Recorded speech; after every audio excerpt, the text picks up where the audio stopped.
L'orgoglio gay torna a sfilare a Padova. Dopo il successo dell'anno scorso, il Padova Pride vuole ripetere l'impresa di portare in piazza oltre 10.000 persone per sostenere i diritti del mondo LGBT. Sabato 1 giugno l'appuntamento è in piazza Garibaldi, dove alle 16 inizierà la parata colorata e festosa. Abbiamo organizzato eventi e promosso il Pride anche in un'ottica trasversale. Ci siamo occupati di tematiche femminili, tematiche legate all'antirazzismo, tematiche legate all'immigrazione, tematiche legate alla disabilità.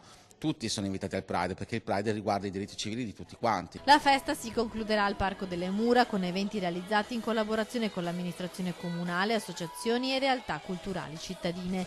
Musica, spettacoli fino alle 23:30 per non disturbare i residenti, poi inizierà il Silent Party con cuffie consegnate ai partecipanti per poter ascoltare musica e ballare individualmente. La sfilata e la festa saranno anche l'occasione per riflettere sui diritti civili e lanciare un messaggio alla politica alla luce dei recenti risultati alle europee. Il Comune di Padova, insieme ad altre amministrazioni locali, ha patrocinato l'evento, definendo un percorso della sfilata che non intralcerà il lavoro dei commercianti del centro storico. Abbiamo lavorato fianco a fianco con gli organizzatori proprio per permettere loro di avere la massima visibilità, il massimo risalto per l'iniziativa, che è importante, ma al tempo stesso ridurre i disagi al minimo. Per cui il corteo partirà da piazza Garibaldi e raggiungerà quindi il Parco delle Mura in via Sarpi. Abbiamo scelto un itinerario che non interferirà con il tram, che quindi non avrà in questa occasione degli stop come invece è stato in altre manifestazioni.